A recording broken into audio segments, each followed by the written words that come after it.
ആദ്യത്തെ 3 ക്ലാസ്സുകളിൽ പിതാവിന്റെ പുസ്തകത്തിന്റെ പശ്ചാത്തലം എന്താണ് പുസ്തകത്തിൽ എഴുതിയിരിക്കുന്നത്, അങ്ങനെയൊക്കെ ഉണ്ടാകാനുള്ള മുഖാന്തരം എന്താണ്, അതിന്റെ കാരണം എന്താണ്, അതിന്റെ ചരിത്രം എന്താണ്, അതൊക്കെയാണ് നാം ചിന്തിച്ചത്. കഴിഞ്ഞ ആഴ്ച മുതൽ നമ്മൾ ആ പുസ്തകം തന്നെ ഓരോ അധ്യായം, 1-ാം അധ്യായം മുതൽ നാം ചിന്തിച്ചു വരികയാണ്. എന്നാൽ നാം പൊതുവിൽ ഇതിൽ പറഞ്ഞിരിക്കുന്ന കാര്യങ്ങൾ വളരെയധികം ചിന്തിച്ച് കഴിഞ്ഞതുകൊണ്ട് ഈ ഓരോ വാക്യം വായിച്ച് വിശദീകരിക്കേണ്ട ആവശ്യമില്ല. കാരണം ആ കാര്യങ്ങൾ നമ്മൾ നേരത്തെ ആദ്യത്തെ 3 ക്ലാസ്സുകളിൽ പഠിച്ചു കഴിഞ്ഞു. എന്നാൽ ഇടയ്ക്കിടയ്ക്ക് ചില വാക്യങ്ങൾ വിശദീകരിക്കാനായിട്ട് അല്പം ആവശ്യമുണ്ട്. അത് നമ്മൾ നേരത്തെ പറയാത്ത ചില കാര്യങ്ങളായിരിക്കാം, അല്ലെങ്കിൽ മനസ്സിലാക്കാൻ അല്പം പ്രയാസമുള്ള തോന്നുന്ന കാര്യങ്ങളായിരിക്കാം. ആ വാക്യങ്ങൾ മാത്രം നമ്മൾ വിശദീകരിക്കുകയാണ്. അതുകൊണ്ട് ഓരോ വാക്യം വായിച്ച് വിശദീകരിക്കാൻ ആവശ്യമില്ലാത്തതുകൊണ്ട് നമ്മൾ ഓടിച്ച് ഈ പുസ്തകം മുഴുവൻ ഒന്ന് നോക്കുകയാണ്. ഇതിന്റെ 23-ാമത്തെ വാക്യം വരെയാണ് നമ്മൾ കഴിഞ്ഞ ആഴ്ച ചിന്തിച്ചത്. അത് രാവിലെ തോറും പുതിയതും നിന്റെ വിശ്വസ്തത വലിയതുമാകുന്നു. അതുവരെയാണ് നാം കഴിഞ്ഞ ആഴ്ച ചിന്തിക്കാനായിട്ട് ഇടയായത്. ഈ 3-ാം അധ്യായത്തിൽ അതിന് താഴെ വരുന്ന വാക്യങ്ങൾ വേദപുസ്തകത്തിലെ തന്നെ വളരെ പ്രധാനപ്പെട്ട ചില വാക്യങ്ങളാണ്. കാരണം ദൈവത്തിന്റെ സ്വഭാവത്തെ കുറിച്ച് പറഞ്ഞിരിക്കുന്ന വളരെ നമുക്ക് ധൈര്യം തരുന്ന, ആശ്വാസം തരുന്ന നല്ല ചില വാക്യങ്ങളാണ് ഈ കഷ്ടതയുടെ മധ്യത്തിലാണെങ്കിലും രേഖപ്പെടുത്തിയിരിക്കുന്നത്. അത് നാം മുടിഞ്ഞു പോകാതിരിക്കുന്ന യഹോവയുടെ ദയയാകുന്നു, അവന്റെ കരുണ തീർന്നു പോയിട്ടില്ല, അത് രാവിലെ തോറും പുതിയതും തന്റെ വിശ്വസ്തത വലിയതുമാകുന്നു. അതിന്റെ താഴെ നാം വായിക്കുന്നത്, തന്നെ കാത്തിരിക്കുന്നവർക്കും തന്നെ അന്വേഷിക്കുന്നവരും യഹോവ നല്ലവൻ, യഹോവയുടെ രക്ഷയ്ക്കായി മിണ്ടാതെ കാത്തിരിക്കുന്നത് നല്ലത്, ബാല്യത്തിൽ ദുഃഖം ചുമക്കുന്നത് പുരുഷൻ നല്ലത്, അവനത് അവന്റെ മേൽ വെച്ചിരിക്കുകൊണ്ടവൻ തനിച്ച് മൗനമായിരിക്കട്ടെ. അതിന്റെ 31, കർത്താവ് എന്നേക്കും തള്ളിക്കളയുകയില്ലല്ലോ, അവൻ ദുഃഖിപ്പിച്ചാലും തന്നെ മഹാദയക്ക് ഒത്തവണ്ണവന്റെ കരുണ തോന്നും, മനസ്സോടെ അല്ലല്ലോ അവൻ മനുഷ്യപുത്രന്മാരെ ദുഃഖിപ്പിച്ച് വ്യസനിപ്പിക്കുന്നത്. ഈ വാക്യങ്ങളൊക്കെ ദൈവത്തിന്റെ കരുണയെക്കുറിച്ചും വിശ്വസ്തയെക്കുറിച്ചും ദയയെക്കുറിച്ചും വളരെ ഭംഗിയായിട്ട് പറയുന്ന വാക്യങ്ങളാണ്. നമ്മുടെ ജീവിതത്തിൽ ഇന്നും നമുക്ക് അത് ഓർക്കാനും നമ്മുടെ ജീവിതത്തിൽ ആ കാര്യങ്ങൾ നമ്മെ സഹായിക്കുന്നതായിട്ടും എൻകറേജ് ചെയ്യുന്നതായിട്ടും ഇരിക്കുന്ന വാക്യങ്ങളാണ്. അതുകൊണ്ട് ആ വാക്യങ്ങളെ കുറിച്ച് പൊതുവായി ചില കാര്യങ്ങൾ ഒന്ന് പറയാനായിട്ട് ഞാൻ ആഗ്രഹിക്കുകയാണ്. ഇസ്രയേൽ, യഹൂദ വളരെ വലിയ കഷ്ടതയിൽ കൂടെ കടന്നു പോവുക, അതാണ് ഇതിന്റെ കോണ്ടെക്സ്റ്റ് നമുക്കറിയാം. യെരമ്യാവ് ആ കഷ്ടതയെ കുറിച്ച് എഴുതുക. എന്നാൽ ആ കഷ്ടതയുടെ മധ്യത്തിലും അതിന്റെ വിവരണത്തിന്റെ മധ്യത്തിലും ദൈവത്തിന്റെ സ്വഭാവം, ദൈവത്തിന്റെ ദയ, ദൈവത്തിന്റെ കരുണയെ കുറിച്ച് പ്രവാചകൻ എഴുതുകയാണ്.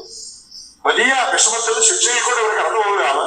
എന്നാൽ അതിന്റെ മധ്യത്തിലും ദൈവത്തിന്റെ ദയ, ദൈവത്തിന്റെ വിശ്വസ്തത, ദൈവത്തിന്റെ കരുണ അത് എത്രയും വലുതാണ് എന്ന് താൻ ഓർക്കുകയാണ്. അപ്പോൾ ഈ ഭാഗത്തുനിന്ന് അതിന്റെ 26 മുതൽ 32 വരെയുള്ള വാക്യങ്ങൾ, ഇപ്പോൾ നാം വായിച്ച ഈ 33 വരെയുള്ള വാക്യങ്ങളിൽ പൊതുവായൊരു കാര്യം നാം ഓർക്കേണ്ടത്, നാം കഷ്ടതയിൽ കൂടെ കടന്നു പോകുമ്പോഴും ശരിയായ മനോഭാവത്തിൽ വേണം കഷ്ടതയെ നാം അഭിമുഖീകരിക്കാൻ. ദൈവം നമ്മെ ശിക്ഷിക്കുന്നതായിരിക്കാം, അല്ലെങ്കിൽ ദൈവം നമുക്ക് കഷ്ടത അനുവദിച്ചതായിരിക്കാം. എന്നാൽ we should face those afflictions with the right attitude. ശരിയായ മനോഭാവത്തിൽ വേണം ദൈവം അനുവദിക്കുന്ന കഷ്ടതകളെ നാം കാണാൻ. അങ്ങനെ ശരിയായ മനോഭാവത്തിൽ നാം കഷ്ടതയിൽ കൂടെ കടന്നുപോയില്ലെങ്കിൽ ഈ കഷ്ടതകൾ നമുക്ക് വലിയൊരു വിനയായിട്ട് തീരും. അതായത് നിരാശപ്പെടാനിടയാകും, ദൈവത്തെ ചോദ്യം ചെയ്യാനിടയാകും, ദൈവം എന്താ ഇങ്ങനെയൊക്കെ ചെയ്യുന്നത് എന്ന് ചിന്തിക്കാനിടയാകും, ദൈവത്തോടൊരു പിണക്കം വരാനായിട്ട് ഇടയായിത്തീരും. എന്നാൽ കഷ്ടതയെ ശരിയായ പെർസ്പെക്റ്റീവിൽ, ശരിയായ കാഴ്ചപ്പാടിൽ കഷ്ടതയെ കാണാമെങ്കിൽ ഈ കഷ്ടത നമുക്ക് ഗുണകരമായി തീരും.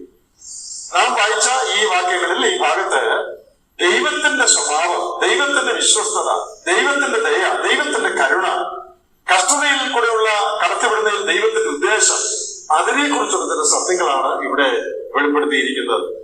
ഈ ഭാഗത്തെ കുറിച്ച് ഒരു കമന്റേറ്റർ പറഞ്ഞിരിക്കുന്ന 7 കാര്യങ്ങൾ നിങ്ങളോടൊന്ന് പറയാനായിട്ട് ഞാൻ ആഗ്രഹിക്കുകയാണ്. നമ്മളിപ്പോ വായിച്ച ഈ വാക്യത്തെ കുറിച്ചാണ്. ബൈബിൾ നോളജ് കമന്ററി എന്നൊരു കമന്ററി ഉണ്ട്, നിങ്ങൾ ചിലർക്ക് ഒരുപക്ഷെ അറിയാമായിരിക്കാം.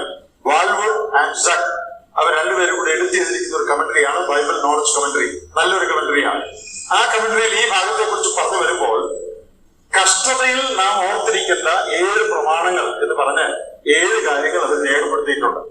അത് നാം വായിച്ച വാക്യങ്ങളെ കുറിച്ച് തന്നെ ഉള്ളതായ സത്യങ്ങളാണ് രേഖപ്പെടുത്തിയിരിക്കുന്നത്. എന്നാൽ അത് 1, 2, 3 അങ്ങനെ ക്രമത്തിൽ കഷ്ടതയിൽ നാം ഓർത്തിരിക്കുന്ന പ്രമാണങ്ങൾ, 7 principles in affliction എന്ന് പറഞ്ഞാൽ ഈ വേദഭാഗത്തെ കുറിച്ച് 7 കാര്യങ്ങൾ ആ വേദവ്യാഖ്യാനത്തിൽ രേഖപ്പെടുത്തിയിട്ടുണ്ട്. അത് ഞാനൊന്ന് പറയാനായിട്ട് ആഗ്രഹിക്കുകയാണ്. ഒന്നാമത് പറഞ്ഞിരിക്കുന്നത് 3-ാം അധ്യായത്തിന്റെ 25 മുതൽ 30 വരെയുള്ള വാക്യങ്ങളുടെ വെളിച്ചത്തിലാണ് ആ കാര്യങ്ങൾ പറഞ്ഞിരിക്കുന്നത്. Affliction should be endured with hope in God's salvation, that is ultimate restoration. ദൈവം കൈവിട്ട് കളയുകയില്ല. ദൈവം നമ്മെ ഇനിയും രക്ഷിക്കും, അവൻ നമ്മെ മടക്കി വരുത്തും എന്നുള്ള പ്രത്യാശയോടുകൂടി വേണം കഷ്ടതകളെ നാം അഭിമുഖീകരിക്കാൻ. Affliction should be endured with hope in God's salvation, that is ultimate restoration. ആത്യന്തികമായി കഷ്ടത ദൈവം അനുവദിച്ചെങ്കിലും ദൈവം ആത്യന്തികമായി കഷ്ടതയിൽ നമ്മളെ കൈവിട്ട് കളയുകയില്ല. നാം മടങ്ങി വരുവാൻ നമുക്കൊരു യഥാസ്ഥാപനം ദൈവം ഈ കഷ്ടതയുടെ ഒടുവിൽ വെച്ചിട്ടുണ്ട്. ദൈവം നമ്മെ രക്ഷിക്കുമെന്നുള്ള പ്രതീക്ഷയിൽ വേണം കഷ്ടതയിൽ കൂടെ നാം കടന്നു പോകാനായിട്ട്. തന്നെ കാത്തിരിക്കുന്നവർക്കും തന്നെ അന്വേഷിക്കുന്നവർക്കും യഹോവ നല്ലവനാണ്. ബാല്യത്തിൽ നുകം ചുമക്കുന്നത് നല്ലതാണ്. അതിന്റെ താഴെ കർത്താവ് എന്നേക്കും തള്ളിക്കളയില്ല. അവൻ ദുഃഖിപ്പിച്ചാലും തന്റെ മഹാദയയ്ക്ക് ഒത്തവണ്ണം അവരുടെ കരുണ തോന്നും.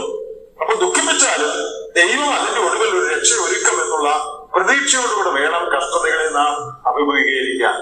രണ്ടാമത്തെ പ്രമാണം ആ ഭാഗത്ത് 31, 32 വാക്യങ്ങളോടുള്ള ബന്ധത്തിൽ പറയുന്നതാണ്.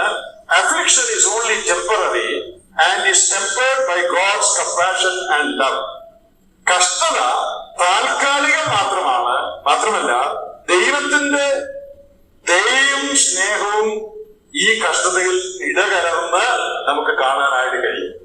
കഷ്ടത എന്നേക്കുമുള്ളതല്ല. Affliction is only temporary. അത് താൽക്കാലികമാണ്. മാത്രമല്ല it is tempered by God's compassion and love. ദൈവത്തിന്റെ അനുകമ്പയും സ്നേഹവും ഈ കഷ്ടതയോട് കൂടെ ഉണ്ടായിരിക്കും. ആ വാക്യങ്ങളിൽ 31, 32 വാക്യങ്ങളിൽ അവൻ ദുഃഖിപ്പിച്ചാലും തന്റെ മഹാദയയ്ക്ക് ഒത്തവണ്ണം അവന് കരുണ തോന്നും. മനസ്സോടെ അല്ല അവൻ മനുഷ്യത്വന്മാരെ ദുഃഖിപ്പിച്ച് വ്യസനിപ്പിക്കുന്നത്. അപ്പൊ കഷ്ടത താൽക്കാലികമാണ്. ആ കഷ്ടതയുടെ മധ്യത്തിലും ദൈവത്തിന്റെ കരുതലും സ്നേഹവും അനുഭവിക്കാൻ നമുക്ക് കഴിയും. മൂന്നാമത്തെ പ്രമാണം 33-ാം വാക്യത്തെ അധികരിച്ചുള്ളതാണ്. God does not delight in affliction. അവൻ കഷ്ടതയിൽ സന്തോഷിക്കുന്നില്ല. 33-ാം വാക്യത്തിൽ പറയുന്നുണ്ട്, മനസ്സോടെ അല്ല അവൻ മനുഷ്യപുത്രന്മാരെ ദുഃഖിപ്പിച്ച് വസനിപ്പിക്കുന്നത്. നാം കഷ്ടപ്പെടുന്നത് ദൈവത്തിന് സന്തോഷ കാരണമല്ല. ഇവിടെ യഹൂദ കഷ്ടത്തിലായിരിക്കുന്നത് ദൈവം സന്തോഷിക്കല്ല. പാപത്തിന് ശിക്ഷ കൊടുക്കേണ്ടതായിരുന്നു, അതുകൊണ്ട് അത് കൊടുത്തു എന്നുള്ളത് ശരിയാണെങ്കിലും ആ കഷ്ടതയിൽ ദൈവം സന്തോഷിക്കുന്ന ഒരു ദൈവമല്ല. നമ്മുടെ ജീവിതത്തിലെയും കഷ്ടതകളിൽ God does not delight in our afflictions. നമ്മുടെ കഷ്ടതകളിൽ ദൈവം സന്തോഷിക്കുന്നില്ല. അതാണ് മനസ്സോടെ അല്ലല്ലോ അവൻ മനുഷ്യപുത്രന്മാരെ ദുഃഖിപ്പിക്കുന്നത് എന്ന് പറഞ്ഞിരിക്കുന്നത്. ഇനി അതിന് 34, 36 വാക്യങ്ങൾ. ഭൂമിയിലെ സകല വ്യക്തന്മാരെയും കാൽക്കീഴിട്ട് മെതിക്കുന്നതും അത്യുന്നതന്റെ സന്നിധിയിൽ മനുഷ്യന്റെ ന്യായം മറിച്ചു കളയുന്നതും മനുഷ്യനെ വ്യവഹാരത്തിൽ തെറ്റിച്ചു കളയുന്നതും കർത്താവ് കാണുകയില്ലയോ എന്ന വാക്യങ്ങളുടെ അർത്ഥം. ആ വാക്യങ്ങളുടെ അർത്ഥം അനീതിയായിട്ട് ചിലപ്പോൾ ചിലർ കഷ്ടം അനുഭവിക്കേണ്ടതായിട്ട് വരും. ഈ ലോകത്തിൽ അങ്ങനെയുണ്ട്. അനീതിയായിട്ട് ചിലർ കഷ്ടം അനുഭവിക്കേണ്ടി വരും. പക്ഷേ അതും ദൈവം അറിയാതെയല്ല, ദൈവം അതും നോട്ട് ചെയ്യുന്നുണ്ട് എന്നാണ് ആ വാക്യങ്ങളുടെ അർത്ഥം. അപ്പൊ നാലാമത്തെ പ്രമാണം, if affliction comes because of injustice, God sees it and does not approve of it. അനീതി നിമിത്തം കഷ്ടത ആരെങ്കിലും അനുഭവിക്കുന്നുണ്ടെങ്കിൽ ദൈവം അത് ഒരിക്കലും അംഗീകരിക്കുന്നില്ല. ദൈവം അത് അംഗീകരിക്കുന്നില്ലെന്ന് മാത്രമല്ല, ദൈവം അത് നോട്ട് ചെയ്ത് വെക്കുന്നുണ്ട്. അനീതിയായിട്ട് ആരെങ്കിലും കഷ്ടം അനുഭവിക്കുന്നുണ്ടെങ്കിൽ അത് ദൈവം നോട്ട് ചെയ്ത് വെക്കുന്നുണ്ട്. ദൈവം അക്കാര്യം ശ്രദ്ധിക്കുന്നുണ്ട്, അവരത് അറിയുന്നുണ്ട്. മാത്രമല്ല അവൻ ഒരിക്കലും അത് അംഗീകരിക്കുന്നില്ല. അപ്പൊ ദൈവത്തിന്റെ അറിവ് അതിലുണ്ട്, ദൈവത്തിന്റെ അംഗീകാരം അതിനില്ല. ദൈവം ആൾക്കാരെ പ്രത്യേകം നോട്ട് ചെയ്ത് വെക്കുന്നുണ്ട്, ശ്രദ്ധിച്ചു വെക്കുന്നുണ്ട്. ലോകത്തിൽ ആരെങ്കിലും അനീതിയായി കഷ്ടം അനുഭവിക്കുന്നുണ്ടെങ്കിൽ ഭൂമിയിലെ വ്യക്തന്മാരെ കാൽക്ക് അവിടെ മെതിക്കുന്നതും അത്യന്തസത്തിൽ മനുഷ്യന്റെ ന്യായം മറിച്ചു കളയുന്നതും കർത്താവ് കാണുകയില്ലയോ? അത് കർത്താവ് നോട്ട് ചെയ്ത് വെക്കുന്നുണ്ട്, അവനത് കാണുന്നുണ്ട്. അഞ്ചാമത്തെ പ്രമാണം, affliction is always a relationship to God's sovereignty. ദൈവത്തിന്റെ പരമാധികാരത്തിലാണ് ഈ കഷ്ടതയും ദൈവം അനുവദിക്കുന്നത്. അതിന്റെ 37-38 വാക്യങ്ങളാണ് അതിനാധാരം. കർത്താവ് കൽപ്പിക്കാതെ ആർ പറഞ്ഞിട്ടാകുന്നു വല്ലതും സംഭവിക്കുന്നത്? അത്യുന്നതന്റെ വായിൽ നിന്ന് നന്മയും തിന്മയും പുറപ്പെടുന്നില്ലയോ? അവിടെ അത്യുന്നതന്റെ വായിൽ നിന്ന് തിന്മ പുറപ്പെടുന്നു എന്ന് പറഞ്ഞാൽ ദൈവം ദുഷ്ടത ചെയ്യുന്നു എന്നല്ല ഇതിന്റെ അർത്ഥം. ഇംഗ്ലീഷിൽ നിങ്ങൾ ആ വാക്യം വായിച്ചാൽ woe and well-being come out of the mouth of God എന്നാണ്. അതായത് ജീവിതത്തിലെ കഷ്ടതകളും ജീവിതത്തിലെ നന്മകളും ദൈവം കൽപ്പിച്ചിട്ടാണ് വരുന്നത്. അവിടെ മലയാളത്തിൽ നന്മയും തിന്മ എന്ന് പറഞ്ഞിരിക്കുന്നുണ്ട്. ദൈവം തിന്മയായ കാര്യങ്ങൾ, തെറ്റായ ദോഷകരമായ കാര്യങ്ങൾ ചെയ്യുമെന്നല്ല അതിന്റെ ആശയം. നല്ല കാര്യങ്ങളും ബുദ്ധിമുട്ടിന്റെ കാര്യങ്ങളും ദൈവം അനുവദിച്ചിട്ടാണ് വരുന്നത്. അപ്പോൾ അത് ദൈവത്തിന്റെ സോവറിനിറ്റി എന്ന് പറഞ്ഞാൽ സർവത്തെയും ഭരിച്ചു നിയന്ത്രിക്കുന്ന ദൈവത്തിന്റെ പരമാധികാരം. ആ പരമാധികാരത്തിലാണ് ഈ കാര്യങ്ങൾ സംഭവിക്കുന്നത്. ഇയ്യോബിന്റെ പുസ്തകം 2-ാം അധ്യായത്തിന്റെ 10-ാം വാക്യം നമുക്ക് ഈ ബന്ധത്തിൽ വായിച്ചു നോക്കാം. ഇയ്യോബിന്റെ പുസ്തകം 2-ാം അധ്യായത്തിന്റെ 10-ാമത്തെ വാക്യം. ഇയ്യോബ് 2:10. അവൻ അവളോട്, ഒരു പൊട്ടി സംസാരിക്കുന്നതോട് നീ സംസാരിക്കുന്നു. നാം ദൈവത്തിന്റെ കയ്യിൽ നിന്ന് നന്മ കൈക്കൊള്ളുന്നു, തിന്മയും കൈക്കൊള്ളരുതോ എന്ന് പറഞ്ഞു. ഇയ്യോബ് പറയാണ്, നാം ദൈവത്തിന്റെ കയ്യിൽ നിന്ന് നന്മ കൈക്കൊള്ളുന്നു, തിന്മയും. അവിടെ തിന്മ എന്ന് പറയുന്നത് ദുഷ്ടതയല്ല, ദൈവം അനുവദിച്ചിരിക്കുന്ന കഷ്ടപ്പാടിനെ ഉദ്ദേശിച്ച. അപ്പോൾ നല്ല കാര്യങ്ങൾ നമുക്ക് ഭവിക്കുന്നതും കഷ്ടകരമായ സങ്കടകരമായ കാര്യങ്ങൾ നമുക്ക് ഭവിക്കുന്നതും ദൈവത്തിന്റെ നിയന്ത്രണത്തിൽ പരമാധികാരത്തിലാണ്, ദൈവത്തിന്റെ സോവറിനിറ്റിക്ക് കീഴിൽ പരമാധികാരത്തിന് കീഴിലാണ് ഈ കാര്യങ്ങളൊക്കെ സംഭവിക്കുന്നത് എന്ന് പ്രവാചകൻ പറയുക. അടുത്ത 6-ാമത്തെ പ്രമാണം അതിന്റെ 39-ാമത്തെ വാക്യത്തിലുണ്ട്. മനുഷ്യൻ ജീവനുള്ളെന്ന് നെടുവീർപ്പ് ഇടുന്നത് എന്ത്? ഓരോരുത്തർ താൻ തന്റെ പാപങ്ങളെ കുറിച്ച് നെടുവീർപ്പിടട്ടെ. ഈ വാക്യം മലയാളത്തിൽ നിന്ന് അല്പം വ്യത്യസ്തമാണ്. ഇംഗ്ലീഷ് ഭാഷയിൽ നിങ്ങൾ അതിന്റെ തർജ്ജമ ഇംഗ്ലീഷിൽ ആ വാക്യം വായിച്ചു നോക്കിയാൽ ആ വാക്യത്തിന്റെ അർത്ഥം, why should A living man complain? ജീവിച്ചിരിക്കുന്ന ഒരു മനുഷ്യൻ ദൈവത്തിന്റെ ശിക്ഷയെക്കുറിച്ച് പരാതി പറയാൻ എന്താണ് ആവശ്യമുള്ളത് എന്നാണ് ആ വാക്യം ഇംഗ്ലീഷ് ഭാഷയിൽ തർജ്ജമ ചെയ്തിരിക്കുന്നത്. ജീവിച്ചിരിക്കുന്ന ഒരാൾക്ക് why should A living man complain for the punishment of his since? തന്റെ പാപങ്ങൾക്ക് ലഭിക്കുന്ന കഷ്ടതയെ കുറിച്ച് മനുഷ്യൻ പരാതി പറയുന്നത് എന്തിനാണ്? അവൻ ജീവനോടിരിക്കുന്നതിന് ദൈവത്തിന്റെ കരുണയാണ്. അപ്പോൾ ജീവിച്ചിരിക്കുന്ന ഒരു മനുഷ്യന് ഒരു കാര്യത്തിന് ദൈവത്തോട് പരാതി പറയാനായിട്ട് ആവശ്യമില്ല. അവൻ ആ കഷ്ടതയിൽ കൂടെ കടന്നു പോകുന്നത് അവന്റെ പാപം നിമിത്തമാണ്. അതാണ് അടുത്തതായിട്ട് ആ പ്രമാണത്തിൽ കാണുന്നത്. Affliction ultimately comes because of our sins. ഇവിടെ യഹൂദയുടെ പാപം നിമിത്തമാണ് ആ കഷ്ടത വരുവാനായിട്ട് ദൈവം അനുവദിച്ചത്. അതിലെ 7-ാമത്തെ പ്രമാണം 40-ാമത്തെ വാക്യം, നാം നമ്മുടെ നടപ്പ് ആരാഞ്ഞ് ശോധന ചെയ്ത് യഹോവയുടെ അടുക്കിലേക്ക് തിരിയുക, നാം കൈകളെ ഹൃദയത്തെയും സ്വർഗസ്ഥനായ ദൈവത്തിലേക്ക് ഉയർത്തുക. ഇവിടെ നാം കാണുന്ന പ്രമാണം, affliction should accomplish the greatest good of turning God's people back to Him. കഷ്ടത കൊണ്ട് സാധിക്കുന്ന ഏറ്റവും വലിയ കാര്യം തന്റെ ജനം തങ്കലേക്ക് മടങ്ങി വരാനിടയാകണം. അതാണ് കഷ്ടതയിൽ ദൈവം ഉദ്ദേശിക്കുന്ന ഏറ്റവും വലിയ കാര്യം. ഇവിടെ യഹൂദയെ സംബന്ധിച്ചും അതാണ് ദൈവം ഉദ്ദേശിച്ചിരിക്കുന്നത്. ഈ കഷ്ടതകൾ കൊണ്ട് എന്താ സാധിക്കേണ്ടത്? അവരുടെ അകൃത്യങ്ങളെയും പാപങ്ങളെയും കുറിച്ച് അവർ ബോധവാന്മാരായി അവർ ദൈവത്തിങ്കിലേക്ക് അനുതാപത്തോടെ മടങ്ങി വരാനായിട്ടിടയാകണം. അതാണ് കഷ്ടതയിലെ ദൈവത്തിന്റെ ഏറ്റവും വലിയ ഉദ്ദേശം. Affliction should accomplish the greatest good of turning God's people back to Him. ദൈവത്തിന്റെ ജനം തങ്കലേക്ക് മടങ്ങി വരാനായിട്ട് കഷ്ടത കാരണമായി തീരണം.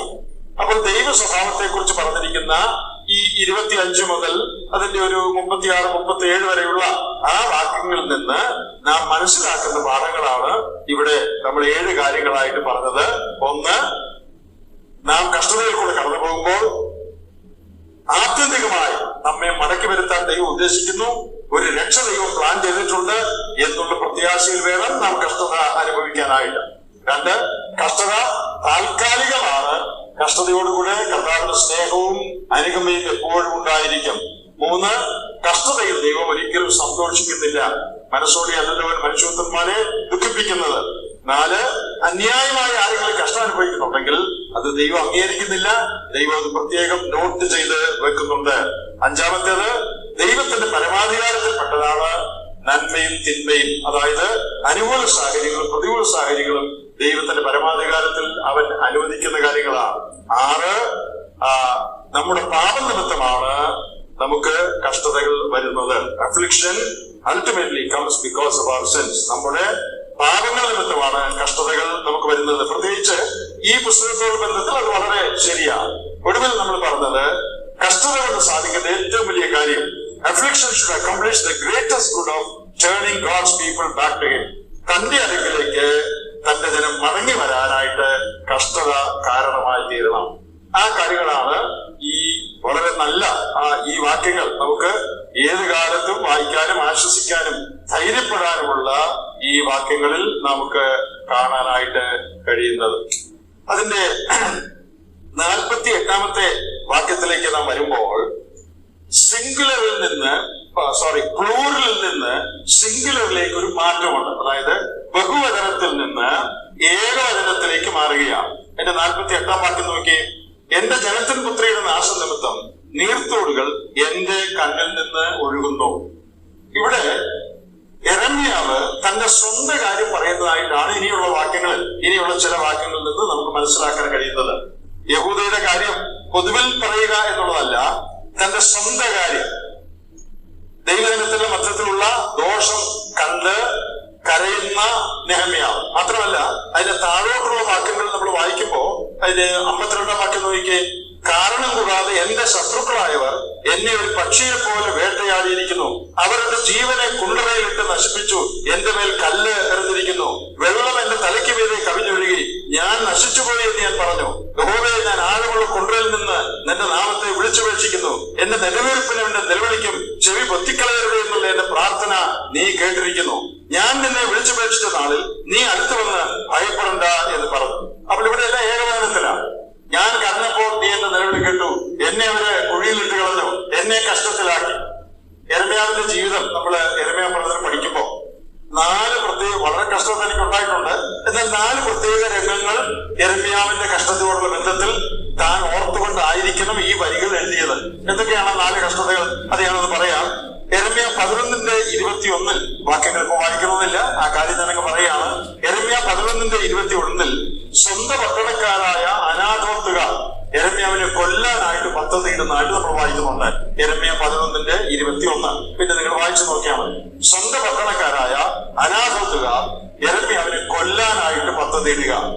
രണ്ടാമത് 26-ാം അധ്യായത്തിന്റെ 7 മുതലുള്ള വാക്യങ്ങൾ, യെരമ്യാ 26-7 മുതൽ നിങ്ങൾ വായിക്കുമ്പോ, ദൈവാലയത്തിൽ കൂടി വന്നവർ ഇവൻ മരണയോഗ്യനാണ് എന്ന് വിധിച്ചു. ദൈവാലയത്തിൽ കൂടി വന്ന ആളുകൾ യെരമ്യാവ് മരണയോഗ്യനാണ് എന്ന് അവരെല്ലാവരും കൂടെ വിധിക്കുന്നതായിട്ട് നമ്മൾ കാണുന്നുണ്ട് 26-7 മുതലുള്ള വാക്യങ്ങളിൽ. ഇനി 37-ാം അധ്യായത്തിന്റെ 15-ാമത്തെ വാക്യം വായിക്കുമ്പോ, യെരമ്യാ 37-15 വാക്യത്തിൽ അവനെ പിടിച്ചു കുണ്ടറയിലും കാവൽപ്പുരമറ്റത്തും തടവിലാക്കിയതായിട്ട് നമ്മൾ വായിക്കുന്നു. കുണ്ടറയിലിട്ടു, കാവൽപ്പുരമറ്റത്ത് തടവിൽ ആക്കി. 4-ാമത് 38-ാം അധ്യായത്തിന്റെ 6-ാം വാക്യത്തിൽ അവനെ കുഴിയിലിട്ട് കളഞ്ഞതായിട്ട് നമ്മൾ വായിക്കുന്നുണ്ട്. യെരമ്യാവിനെ ഒരു കുഴിയിലിട്ട് കളഞ്ഞു. അപ്പൊ എന്തൊക്കെയാ ചെയ്തത്? അവൻ മരണയോഗ്യനാണ് എന്ന് അവര് വിധിച്ചു, കൊല്ലാനായിട്ട് പദ്ധതിയിട്ടു, അവനെ പിടിച്ച് കുണ്ടറയിലിട്ടു, കാവൽപ്പുരമറ്റത്തിട്ടു, കുഴിയിലിട്ടു. പക്ഷെ ദൈവം അത്ഭുതകരമായിട്ട് ഓരോരോ മാർഗങ്ങൾ ഉപയോഗിച്ച് അവിടുന്നൊക്കെ അവനെ രക്ഷിച്ചു. ആ കാര്യമായിരിക്കണം ഇവിടെ യെരമ്യാവ് സിംഗുലറിൽ ഏകവചനത്തിൽ പറയുന്നതായ ഈ സംഭവങ്ങൾ. അതായത് എന്റെ ശത്രുക്കളായവർ എന്നെ ഒരു പക്ഷിയെ പോലെ വേട്ടയാടി. പിന്നെ 55-ാം വാക്യത്തിൽ ഞാൻ ആഴമുള്ള കുണ്ടറയിൽ നിന്ന് നിന്റെ നാമത്തെ വിളിച്ചപേക്ഷിച്ചു. എന്റെ നെടുവീർപ്പിനും എന്റെ നിലവിളിക്കും ചെവി പൊത്തിക്കളയരുതേ എന്നുള്ള എന്റെ പ്രാർത്ഥന നീ കേട്ടിരിക്കുന്നു. ഞാൻ നിന്നെ വിളിച്ചപേക്ഷിച്ച നാളിൽ നീ അടുത്തു വന്ന് ഭയപ്പെടണ്ട എന്ന് പറഞ്ഞു. കർത്താവേ, നീ എന്റെ വ്യവഹാരം നടത്തി എന്റെ ജീവനെ വീണ്ടെടുത്തിരിക്കുന്നു. ഈ വാക്യങ്ങളെല്ലാം യെരമ്യാവിന്റെ ജീവിതത്തെ സംബന്ധിച്ച് വളരെ ശരിയാണ്. അവനെതിരെ വളരെ പദ്ധതികൾ ആളുകൾ ക്രമീകരിച്ചെങ്കിലും ദൈവം അവന്റെ വ്യവഹാരം നടത്തി. അത്ഭുതകരമായ ചില ആളുകളുടെ ഹൃദയത്തിൽ ദൈവം പ്രവർത്തിച്ചു. അവർ യെരമ്യാവിന് അനുകൂലമായ നിലപാടുകൾ എടുത്തു. അവനെ ആ കുഴിയിൽ നിന്ന് വലിച്ചു കയറ്റി, അവനെ കുണ്ടറയിൽ നിന്ന് വിടുവിച്ചു. കൊല്ലാനൊക്കെ പദ്ധതിയിട്ടെങ്കിലും ആർക്കും കൊല്ലാൻ സാധിച്ചില്ല. യെരമ്യാവ് ആ കഷ്ടതകളെ തിരിഞ്ഞു നോക്കി ആ കഷ്ടതയുടെ മധ്യത്തിൽ ദൈവത്തെ വിളിച്ചു പറ്റിച്ചപ്പോൾ നീ അടുത്ത് വന്ന് ഭയപ്പെടണ്ട എന്ന് പറഞ്ഞു. നമ്മുടെ ജീവിതത്തിലും യിരെമ്യാവിനെ പോലെ നമുക്കും അതേ കഷ്ടതയല്ല എന്ന് വരികിലും നമ്മുടെ ജീവിതത്തിൽ നമുക്ക് വളരെ ആശ്വാസം തരുന്ന കാര്യമാണ്. ഓരോ തരത്തിലുള്ള കഷ്ടതകൾ, കുഴിയുടെ അനുഭവങ്ങൾ, കൊണ്ടറിയുടെ അനുഭവങ്ങൾ നമ്മുടെ ജീവിതത്തിൽ വരാം. എന്നാൽ അവിടെ നാം അവനെ വിളിച്ചുപേക്ഷിക്കുന്ന നാളിൽ അവൻ അടുത്ത് വന്ന് ഭയപ്പെടണ്ട എന്ന് പറയും. യിരെമ്യാവിനെ അത്ഭുതകരമായി വിടുവിച്ച ദൈവം നമ്മെ വിടുവിക്കും. മാത്രമല്ല നമ്മുടെ വ്യവഹാരം അവൻ തീർത്തു തരും. അതിന്റെ 59-ാം വാക്യത്തിൽ യഹോവേ, ഞാൻ അനുഭവിച്ച അന്യായം നീ കണ്ടിരിക്കുന്നു, എന്റെ വ്യവഹാരം തീർത്തു തരണമേ. ഇവിടെ മറ്റുള്ളവർ ചെയ്യുന്ന ദ്രോഹങ്ങളെല്ലാം കർത്താവ് കാണുകയും കേൾക്കുകയും ചെയ്യുന്നുണ്ട് എന്ന് ആവർത്തിച്ച് പറഞ്ഞിട്ടുണ്ട്. അതിന്റെ 60-ാം വാക്യം, അതിന്റെ 59 നോക്കിയേ, ഞാൻ അനുഭവിച്ച വ്യവഹാരം നീ കണ്ടിരിക്കുന്നു. 60-ാം വാക്യത്തിൽ അവരുടെ സകല നിരൂപണങ്ങളും നീ കണ്ടിരിക്കുന്നു. 62-ാം വാക്യത്തിൽ എന്റെ എതിരികളുടെ വാക്കുകളും ഇടപെടാതെ എനിക്ക് വിരോധമായുള്ള നിലവും നീ കേട്ടിരിക്കുന്നു. അപ്പോൾ ദൈവത്തിന്റെ ദാസനായ യിരെമ്യാവിനെതിരെ ആളുകൾ ചെയ്ത എല്ലാ കാര്യവും ദൈവം കണ്ടു. അവനെതിരെ അവര് വട്ടം കുട്ടിയ ആലോചിച്ച തെറ്റായ എല്ലാ ആലോചനകളും ദൈവം കേട്ടു. ദൈവജനത്തിനെതിരെ, നമുക്കെതിരെ മറ്റുള്ളവർ ചെയ്യുന്ന എല്ലാ ദോഷവും ദൈവം കാണുന്നതാണ്. നമ്മൾ ചിലപ്പോൾ വിചാരിക്കും, ഇത്രയൊക്കെ ചെയ്തിട്ടും ദൈവം ഒന്നും ചെയ്യുന്നില്ലല്ലോ, ദൈവം ഒന്നും കാണുന്നില്ലേ, തെറ്റ് നമുക്കെതിരെ ചെയ്യുമ്പോ എന്ന് ചിലപ്പോൾ നമ്മൾ ചിന്തിച്ചു പോകാം. എന്നാൽ അവനത് കാണുന്നുണ്ട്, അവനത് കേൾക്കുന്നുണ്ട്. തക്ക സമയത്ത് അതിന് അവൻ പ്രതികാരം ചെയ്യും. അതാണ് ഇനി താഴെ പറയാൻ പോകുന്നത്. നീ എന്റെ കഷ്ടപ്പാട് കണ്ടു, എന്റെ നിലവിളി നീ കേട്ടു. ഇനി അതിന്റെ ഒടുവിൽ നോക്കിയ 63 വാക്യങ്ങളിൽ അവരുടെ ഇരിപ്പ് എഴുന്നേൽപ്പും നോക്കണമേ, ഞാൻ അവരുടെ പാട്ടായിരിക്കുന്നു. യഹോവയെ അവരുടെ പ്രവൃത്തിക്ക് തക്കവണ്ണം അവർക്ക് പകരം ചെയ്യണമേ. നീ അവർക്ക് ഹൃദയകാരുണ്യം വരുത്തും, നിന്റെ ശാപം അവർക്ക് വരട്ടെ. നീ അവരെ കോപത്തോട് പിന്തുടർന്ന് യഹോവയുടെ ആകാശത്തിന് കീഴിൽ നിന്ന് നശിപ്പിച്ചു കളയും. അവിടെ യിരെമ്യാവിനെതിരെ ഓരോ കാര്യങ്ങൾ ചെയ്ത ആളുകൾക്ക് ദൈവമേ, നീ ശത്രുവിന്റെ മേൽ നടപടി എടുക്കണമേ എന്ന് യിരെമ്യാവ് നിലവിളിക്കുക. നാം യിരെമ്യാവിന്റെ പുസ്തകം വായിക്കുമ്പോ യിരെമ്യാവിന്റെ ശത്രുക്കൾക്കെതിരെ എല്ലാം ദൈവം നടപടിയെടുത്തു. യിരെമ്യാവിന്റെ പ്രവചനം അതിന്റെ 39-ാമത്തെ അധ്യായത്തിന്റെ 4 മുതൽ 7 വരെയുള്ള വാക്യങ്ങൾ ഒന്ന് വായിച്ചേ. യിരെമ്യാവിന്റെ ശത്രുക്കളോട് ദൈവം എങ്ങനെയാണ് ഇടപെട്ടത് എന്ന് പറഞ്ഞിട്ടുണ്ട്. യിരെമ്യാവ് 39-ന്റെ 4 മുതൽ 7 വരെയുള്ള വാക്യങ്ങൾ. യഹൂദ രാജാവായ സിദെക്കീയാവും എല്ലാ പടയാളികളും അവരെ കണ്ടപ്പോൾ ഓടിപ്പോയി. അവർ രാത്രിയിൽ രാജാവിന്റെ തോട്ടം വഴിയായി 2 മതിലുകൾക്കും നടുവിലുള്ള വാതിൽക്കൽ കൂടി നഗരത്തിൽ നിന്ന് പുറപ്പെട്ട് അരാമ വഴിക്ക് പോയി. കൽദയരുടെ സൈന്യം അവരെ പിന്തുടർന്നു. യെരിഹോ സമഭൂമിയിൽ വെച്ച് സിദെക്കീയാവോടൊപ്പം എത്തി അവനെ പിടിച്ചു. ഹമാത്ത് ദേശത്തിലെ രിബ്ലയിൽ ബാബേൽ രാജാവായ നെബൂഖദ്നേസറിന്റെ അടുക്കൽ കൊണ്ടുവന്നു. അവന് വിധി കൽപ്പിച്ചു. ബാബേൽ രാജാവ് രിബ്ലയിൽ വെച്ച് സിദെക്കീയാവിന്റെ പുത്രന്മാരെ അവൻ കാണെ കൊന്നു. യഹൂദ കുലീനന്മാരെ ഒക്കെയും ബാബേൽ രാജാവ് കൊന്നുകളഞ്ഞു. അവൻ സിദെക്കീയാവിന്റെ കണ്ണ് പൊട്ടിച്ച് അവനെ ബാബേലിലേക്ക് കൊണ്ടുപോകേണ്ടതിന് ചങ്ങലയിട്ട് ബന്ധിച്ചു. ഇതാണ് ദൈവം യിരെമ്യാവിന്റെ ശത്രുക്കളോട് ചെയ്തത്. എല്ലാവർക്കും അത് മനസ്സിലായല്ലോ. നെബൂഖദ്നേസർ ആക്രമിച്ചപ്പോൾ യിരെമ്യാവിനെതിരെ വട്ടം കൂട്ടിയ, യിരെമ്യാവിനെ ദ്രോഹിക്കാനായിട്ട് അനുകൂലമായ നിലപാടെടുത്ത സിദെക്കീയ രാജാവിനും ആളുകൾക്കും വന്നത് അവർ ഓടിപ്പോയെങ്കിലും ശത്രുക്കൾ അവരെ പിന്തുടർന്നു, പിടിച്ചു. പുത്രന്മാരെ താൻ കാണെ കൊന്നു. മാത്രമല്ല നെബൂഖദ്നേസറിന്റെ കണ്ണ് അവര് പൊട്ടിച്ചു. വേറെയും വാക്യങ്ങൾ ഇതേ കാര്യം പറയുന്ന വേറെയും വാക്യങ്ങളുണ്ട്. 52-ാം അധ്യായത്തിന്റെ 7 മുതൽ 11 വരെയുള്ള വാക്യങ്ങൾ. 52-ാം അധ്യായത്തിന്റെ 7 മുതൽ 11 വരെ അതുകൊണ്ട് വായിക്കാം. യിരെമ്യാവ് 52-ന്റെ 7 മുതൽ 11 വരെ. അപ്പോൾ നഗരത്തിന്റെ മതിൽ ഒരിടം പൊളിച്ചു തുറന്നു. കൽദയർ നഗരം വളഞ്ഞിരിക്കെ പടയാളികളൊക്കെയും രാത്രി സമയത്ത് രാജാവിന്റെ കോട്ടത്തിനരികെ 2 മതിലുകളുടെ മധ്യേയുള്ള പടിവാതിക്കൽ കൂടി നഗരം വിട്ട് പുറപ്പെട്ട് അരാബയിലേക്കുള്ള വഴിയായി ഓടിപ്പോയി. ഇനി 10-11. ബാബേൽ രാജാവ് സിദെക്കീയാവിന്റെ പുത്രന്മാരെ അവൻ കാണെ കൊന്നു. യഹൂദ പ്രഭുക്കന്മാരൊക്കെയും അവൻ രിബ്ലയിൽ വെച്ച് കൊന്നുകളഞ്ഞു. പിന്നെ അവൻ സിദെക്കീയാവിന്റെ കണ്ണ് പൊട്ടിച്ചു. ബാബേൽ രാജാവ് അവനെ ചങ്ങല കൊണ്ട് ബന്ധിച്ച് ബാബേലിലേക്ക് കൊണ്ടുവന്നു ജീവപര്യന്തം കാരാഗൃഹത്തിലാക്കി.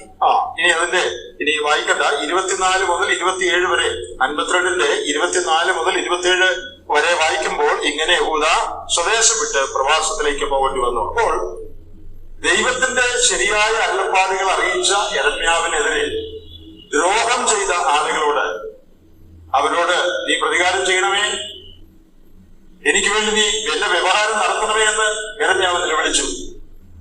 ആ വ്യവഹാരം ദൈവം തക്ക സമയത്ത് നടത്തി. നമ്മളതിന് മുമ്പ് വായിച്ചത്, യഹോവേ നീ ഇത് കണ്ടിരിക്കുന്നു, നീ ഇത് കേട്ടിരിക്കുന്നു, എന്തൊക്കെയാണ് അവർ ചെയ്തതെന്നുള്ളത് നീ കാണുകയും കേൾക്കുകയും ചെയ്തല്ലോ, നീ തക്ക സമയത്ത് പ്രതികാരം ചെയ്യണമേ.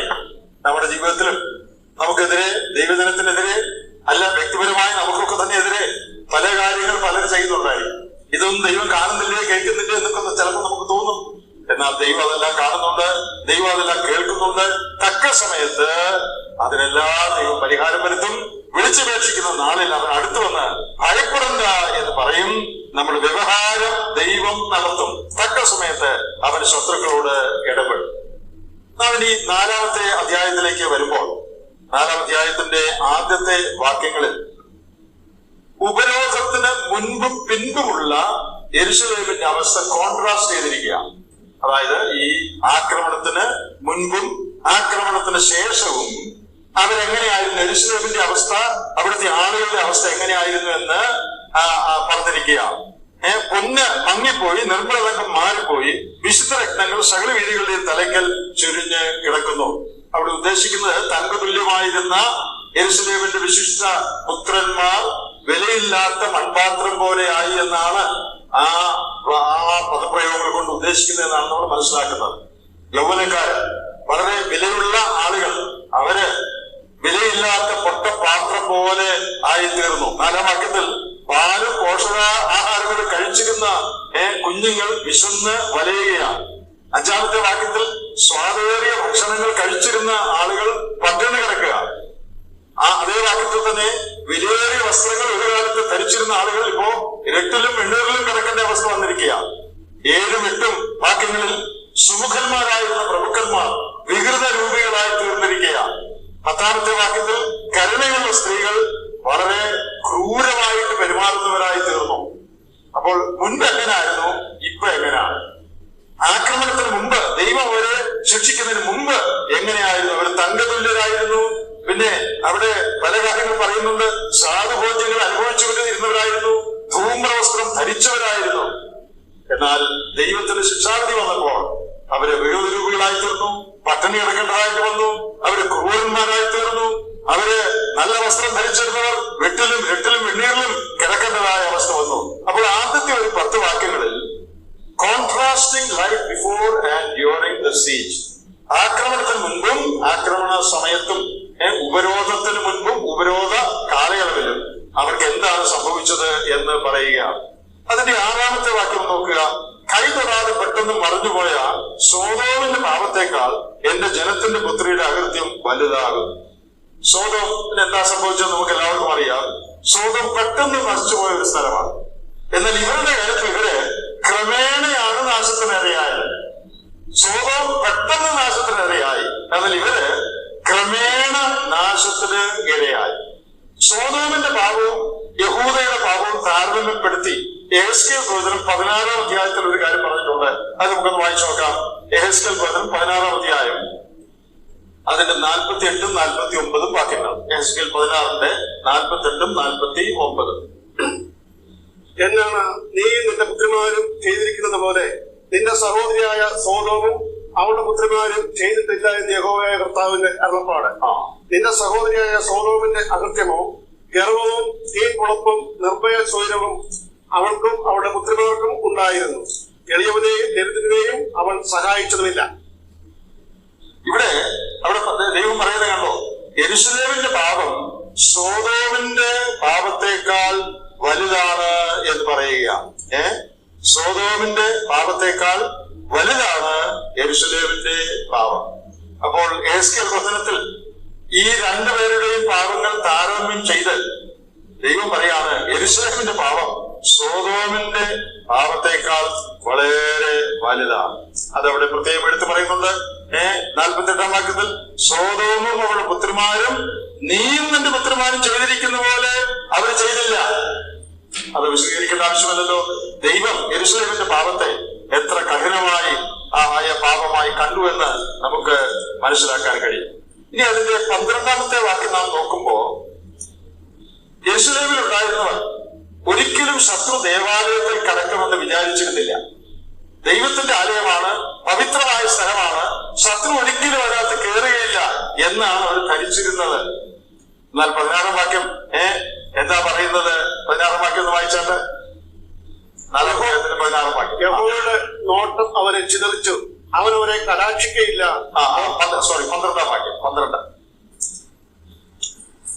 വാക്യം. വൈരിയും ശത്രുവും യെരൂശലേമിന്റെ വാതിലുകൾക്കകത്ത് കടക്കും എന്ന് ഭൂരാജാക്കന്മാരും ഭൂവാസികൾ ആരും വിശ്വസിച്ചിരുന്നില്ല. ശത്രുക്കൾ ദേവാലയത്തിനുള്ളിൽ കടക്കുമെന്ന് ആരും വിശ്വസിച്ചിരുന്നില്ല. യെരൂശലേമിന്റെ വാതിലുകൾ ദൈവത്തിന്റെ നഗരമാണ്, ദൈവത്തിന്റെ ആലയമാണ്.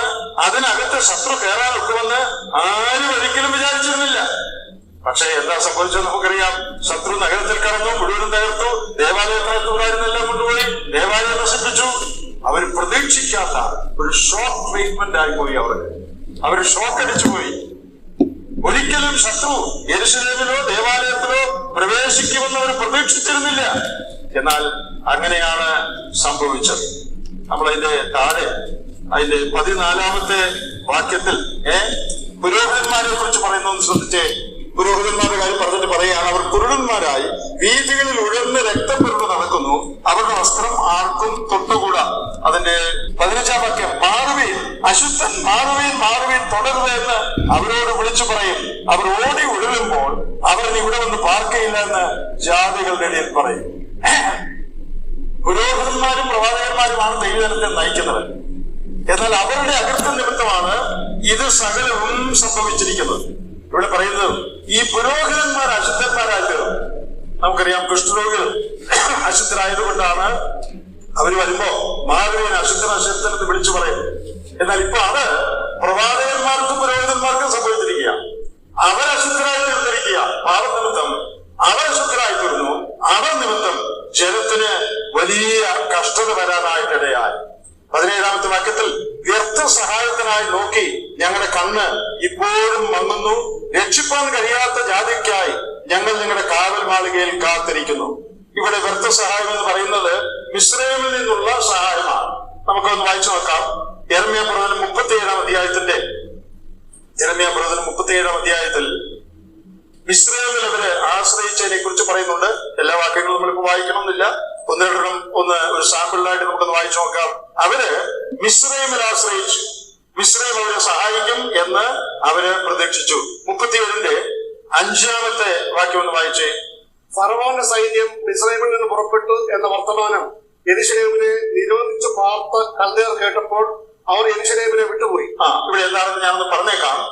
ഇവര് മിസ്രയീമിൽ സഹായം തേടി. ബാബിലോണിൽ വരുന്നു എന്ന് കേട്ടപ്പോ ഇവര് സഹായത്തിനായി മിസ്രയീമിൽ ആശ്രയിച്ചു. ഫറവോന്റെ സൈന്യം മിസ്രയീമിൽ ഇവരെ സഹായിക്കാൻ വരുന്നു എന്ന് കേട്ടപ്പോ കൽദയർ, അതായത് ബാബിലോണ് പെട്ടെന്ന് വിട്ടുപോയി. പക്ഷെ താഴോട്ട് നിങ്ങൾ വായിച്ച് നോക്കുമ്പോൾ കുറച്ച് കഴിഞ്ഞപ്പോ ആ ബാബിലോണ് തിരിച്ചു വന്നു. അപ്പൊ ഞങ്ങളുടെ കൂടെ ഇപ്പൊ ഈജിപ്റ്റ് ഉണ്ട്, ഈജിപ്റ്റ് ഞങ്ങൾ സഹായിക്കുമെന്നുള്ള ധൈര്യത്തിൽ ഇരിക്കുക. തൽക്കാലം കൽദയർ വിട്ടുപോയെങ്കിലും നിങ്ങൾ താഴോട്ട് വായിച്ചാൽ ആ കാര്യമുണ്ട്. പിന്നെ ബാബിലോണിൽ തിരിച്ചു വന്നു. അതുകൊണ്ട് ഇവർക്ക് മിസ്രയീമിൽ ഒരു സഹായവും ലഭിച്ചില്ല. അതിന്റെ 7-ന്റെ ഒടുവിൽ പറയുന്നുണ്ട്, നിങ്ങൾക്ക് സഹായത്തിനായി പുറപ്പെട്ടിരിക്കുന്ന ഫറവോന്റെ സൈന്യം തങ്ങളുടെ ദേശമായ മിസ്രയീമിലേക്ക് മടങ്ങിപ്പോകും. കൽദയരോ മടങ്ങി വന്ന് ഈ നഗരത്തോട് യുദ്ധം ചെയ്ത് അതിനെ പിടിച്ച് തീ വെച്ച് ചുട്ടുകളയും.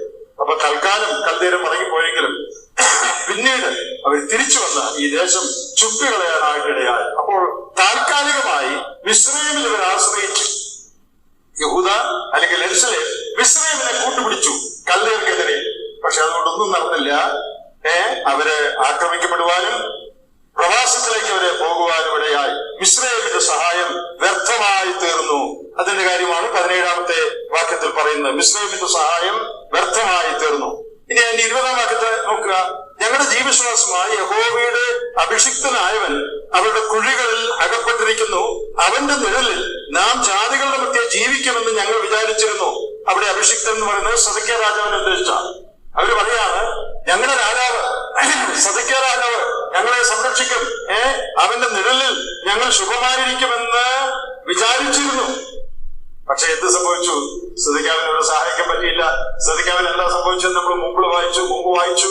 അവൻ ഓടിപ്പോയി, അവന്റെ കണ്ണ് പൊട്ടിച്ചു, അവന്റെ മക്കളെ അവന്റെ മുമ്പിൽ വെച്ച് കൊന്നുകളയാനായിട്ടിടയായി. അപ്പോൾ യഹോവയുടെ അഭിഷിക്തൻ, അതായത് സിദെക്കീയ രാജാവ് ഞങ്ങളെ സഹായിക്കും എന്ന് ഞങ്ങൾ വിചാരിച്ചിരുന്നു. പക്ഷേ ആ അഭിഷിക്തനായവൻ അവരുടെ കുഴികളിൽ അകപ്പെട്ടു പോയി. അപ്പൊ മിസ്രൈമിന് സഹായിക്കാൻ പറ്റിയില്ല അന്യജാതിക്കാർക്ക്, പിന്നെ സ്വന്തം രാജാവിനും അവരെ സഹായിക്കാൻ പറ്റിയില്ല. നമ്മളെ കഴിഞ്ഞ ദിവസങ്ങളൊക്കെ പറഞ്ഞു, ദൈവം ശിക്ഷിക്കുമ്പോൾ ആർക്കും സഹായിക്കാൻ പറ്റില്ല. ഇസ്രായേൽ നിങ്ങൾക്ക് കൂട്ടുണ്ട്, അവർ പ്രൊട്ടക്ട് ചെയ്തോളൂ വിചാരിച്ചു, നടന്നില്ല. ഞങ്ങളുടെ സിദെക്കീയ രാജാവുണ്ട്, ദൈവത്തിന്റെ അഭിഷിക്തനാണ്, അവനെ സഹായിക്കുമെന്ന് വിചാരിച്ചു, അവനും സഹായിക്കത്തില്ല. അവനെ പിടിച്ചുകൊണ്ടുപോയി ചങ്ങലയിട്ടു, കണ്ണുപൊട്ടിച്ചു, അവന്റെ മക്കളെയും കൊന്നുകളഞ്ഞു.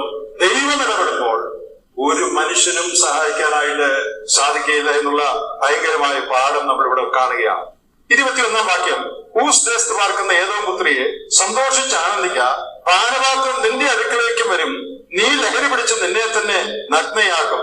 സിയോൻ പുത്രിയെ നിന്റെ അകൃത്യം തീർന്നിരിക്കുന്നു, ഇനി അവൻ നിന്നെ പ്രവാസത്തിലേക്ക് അയക്കയില്ല. ഏദോം പുത്രിയെ അവൻ നിന്റെ അകൃത്യം സന്ദർശിക്കുകയും നിന്റെ പാപങ്ങൾ വെളിപ്പെടുത്തുകയും ചെയ്യും. ഇവിടെ ഏദോമിനെ കുറിച്ചൊരു കാര്യം പറഞ്ഞിരിക്കുക. എന്താ ഇവിടെ ഏദോമിനെ കുറിച്ച് പറഞ്ഞിരിക്കുന്നത്? ഏദോം ശത്രു പക്ഷത്ത് നിന്ന് ബാബിലോണിനെ സഹായിച്ച ഒരു ഒരു ഒരു രാജ്യമാണ് ഏദോം. യെരൂശലേമിനെ ആക്രമിച്ചവർക്ക് അവരുടെ അകൃത്യത്തിലുള്ള ശിക്ഷ ലഭിച്ചു എന്നാണ് പറയുന്നതിന്റെ അർത്ഥം. ഏദോം യെരൂശലേമിനെ ആക്രമിച്ചവരെ, ബാബിലോണിനെ സഹായിച്ചവരാണ്. ആ സഹായിച്ച രാജ്യത്തെ ദൈവം ശിക്ഷിക്കുന്ന കാര്യമാണ് ഈ വാക്യങ്ങളിൽ പറഞ്ഞിരിക്കുന്നത്. ഏദോം പുത്രിയെ അവൻ നിന്റെ അകൃത്യം സന്ദർശിക്കുകയും നിന്റെ പാപങ്ങൾ വെളിപ്പെടുത്തുകയും ചെയ്യുന്നു. അപ്പോൾ ദൈവജനത്തെ ഉപദ്രവിക്കാനായിട്ട് കൂട്ടുനിന്ന ഏദോം കഷ്ടത്തിലായ കാര്യമാണ് ആ പറഞ്ഞിരിക്കുന്നത്. ദൈവജനത്തെ ആക്രമിക്കാനായിട്ട് ബാബിലോണിന് സഹായം ചെയ്ത ഏദോമിന്റെ കാര്യമാണ് ആ പറയുന്നത്. 137-ാം സങ്കീർത്തനത്തിന്റെ 7-ാം വാക്യം ഒന്ന് വായിച്ചു നോക്കിയ. വേറെ പല വാക്യങ്ങളുണ്ട്, ഏദോമിന്റെ കാര്യം പറയുന്ന വാക്യങ്ങളുണ്ട്. 137-ാം സങ്കീർത്തനം 7-ാമത്തെ വാക്യം ഒന്ന് വായിച്ചു നോക്കാം. 137-ന്റെ 7-ാമത്തെ വാക്യം. ഇടിച്ചു കളവേൻ, അടിസ്ഥാനം വരെ അതിനെ ഇടിച്ചു കളവേൻ എന്നിങ്ങനെ പറഞ്ഞ ഏദോമിൽക്കായി യഹോവേ യെരൂശലേമിന്റെ നാൾ ഓർക്കണമേ. ഇടിച്ചു കളവേൻ, അടിസ്ഥാനം വരെ അതിനെ ഇടിച്ചു കളവേൻ എന്നിങ്ങനെ പറഞ്ഞ ഏദോമ്യർക്കായി യഹോവേ യെരൂശലേമിന്റെ നാൾ ഓർക്കണമേ. അപ്പൊ ഏദോമ്യർ എന്താ പറഞ്ഞേ? ഇവരെ ശരിയായിട്ട് ശിക്ഷിക്കണം, ഇടിച്ചു കളയണം, അടിസ്ഥാനം വരെ ഇടിച്ചു കളയണം എന്ന് പറഞ്ഞ ഏദോമ്യർ. ആ ഏദോമ്യരെ ദൈവം ശിക്ഷിക്കുന്നതായിട്ടാണ് നമ്മൾ കാണുന്നത്. ഇവിടെ ഒരു കാര്യം കൂടെ ശ്രദ്ധിക്കേണ്ടത്, സിയോൻ പുത്രിയെ നിന്റെ അകൃത്യം തീർന്നിരിക്കുന്നു, ഇനി അവൻ നിന്നെ പ്രവാസത്തിലേക്ക് അയക്കയില്ല. അപ്പോ യെരൂശലേമിന് ഒരു യഥാസ്ഥാപനമുണ്ട്, എന്നാൽ ഏദോമിന് ശിക്ഷാവിധി മാത്രമേ ഉള്ളൂ. ഞാൻ ഇന്നലെ കഴിഞ്ഞ ക്ലാസ്സിൽ ഒരു കാര്യം ഓർമ്മിച്ചു. ദൈവത്തിന്റെ കവനന്റൽ മേഴ്സി, ദൈവം തന്റെ ജനത്തോട് ചെയ്തിരിക്കുന്ന നിയമം അനുസരിച്ച് ദൈവം അവരെ ശിക്ഷിച്ചാലും അവരെ മടക്കിക്കൊണ്ടുവരും. എന്നാൽ ഏദോമിനെയും മറ്റ് ജാതികളെ സംബന്ധിച്ച് അവരെ ശിക്ഷിക്കുന്നതോടുകൂടി അവരുടെ കഥ കഴിയുകയാണ്, അവരില്ലാതാവുകയാണ്. ഇസ്രായേലിനെ ശിക്ഷിച്ചെങ്കിലും ഇപ്പോഴും ഇസ്രായേല് വളരെ ശക്തിയോടുകൂടി ലോകത്തിൽ നിൽക്കുക. അത് വളരെ വലിയ ഒരു പാഠമാണ്. ഏദോമിനെ സംബന്ധിച്ച് അവർക്ക് ശിക്ഷയേ ഉള്ളൂ, എന്നാൽ ഇസ്രായേലിനെ സംബന്ധിച്ച് അവർക്ക് യഥാസ്ഥാപനമുണ്ട്. നമ്മളിനി അതിന്റെ ഒടുവിലത്തെ 5-ാമത്തെ അധ്യായത്തിലേക്ക് വരിക. 5-ാമത്തെ അധ്യായത്തിന്റെ ഒരു പ്രത്യേകത, ഈ അധ്യായം മുഴുവൻ തന്നെ ഒരു പ്രാർത്ഥനയാണ്.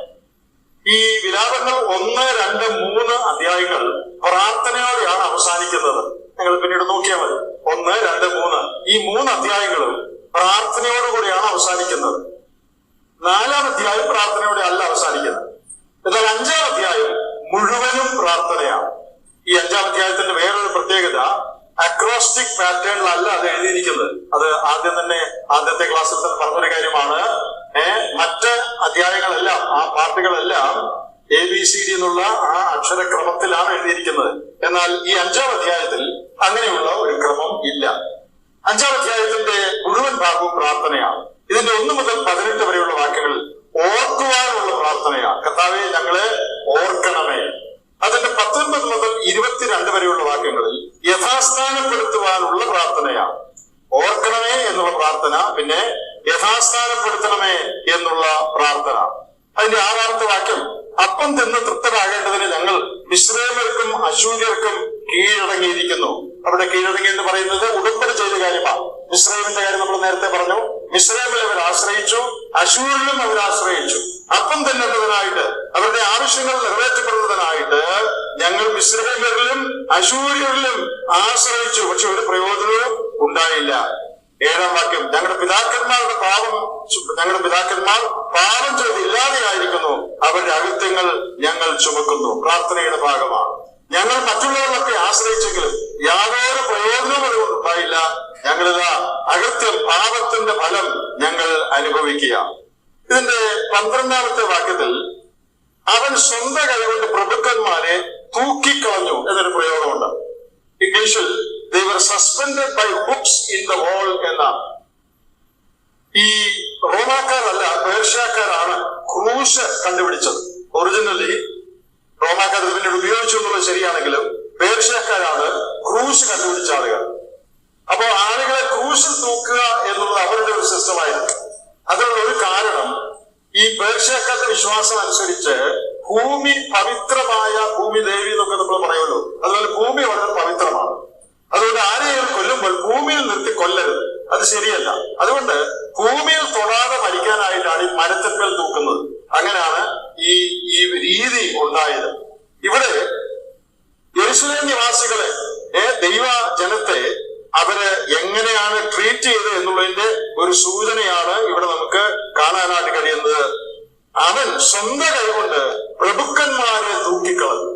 യെരുശലേമിന്റെ പ്രഭുക്കന്മാരെ, നായകന്മാരായ ആളുകളെ സസ്പെൻഡ് ചെയ്ത് തൂക്കിയതാണ്. അപ്പൊ ഒരുപക്ഷെ ഈ പറയുന്ന പോലെയുള്ള ഏതെങ്കിലും ക്രൂരമായ രീതിയിൽ അവരെ കൊന്ന കാര്യമായിരിക്കണം ഇവിടെ ഉദ്ദേശിച്ചിരിക്കുന്നത്.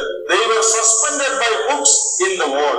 മതിലുകളിന്മേൽ ഹുക്സിൽ, കൊളുത്തുകളിൽ ഇവരെ തൂക്കിയിട്ടുന്നാണ് ഈ പറയുന്നതിന്റെ അർത്ഥം. എത്രയോ ഭയങ്കരമായ, എത്രയോ നീചമായ, എത്രയോ ക്രൂരമായ ഒരു ശിക്ഷയാണ് അവർക്ക് വന്നത്. എന്നാൽ ഇതിന്റെ മധ്യത്തിൽ, ഇതിന്റെ 16-ാമത്തെ വാക്യത്തിൽ പാപ കാരണം അവർ സമ്മതിക്കുകയാണ് ഈ പ്രാർത്ഥനയിൽ. എന്താ 16-ാം വാക്യം?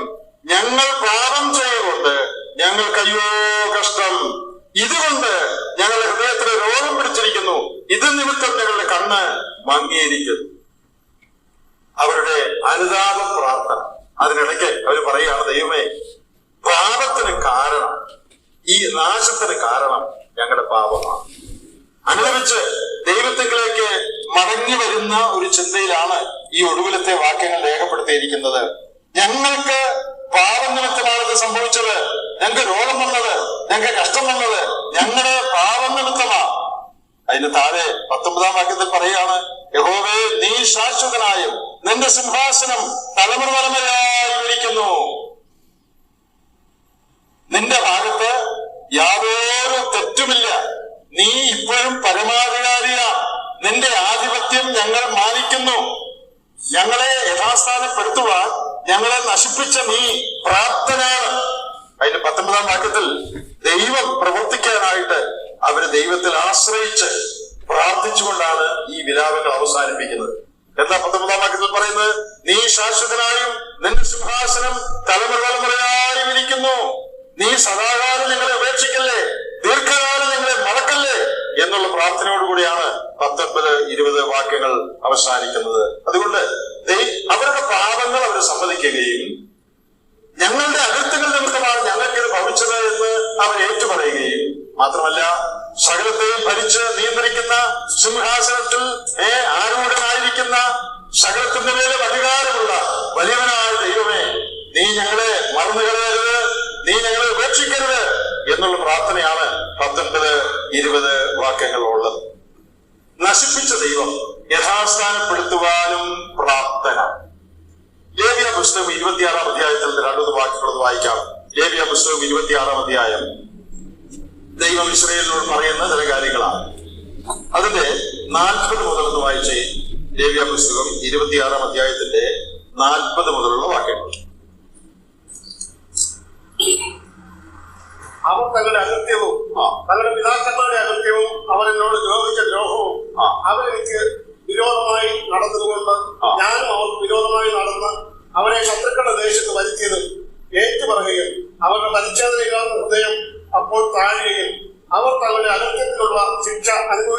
ചെയ്താൽ, അവർ അകൃത്യത്തിലുള്ള ശിക്ഷ അനുഭവിച്ചാൽ, ഇനി ബാക്കി വായിച്ചേ. ഞാൻ യാക്കോബിനോടുള്ള എന്റെ നിയമം ഓർക്കും, ഇസ്രായേലിനോടുള്ള എന്റെ നിയമവും അബ്രഹാമിനോടുള്ള എന്റെ നിയമവും ഞാൻ ഓർക്കും, ദേശത്തെയും ഞാൻ ഓർക്കും.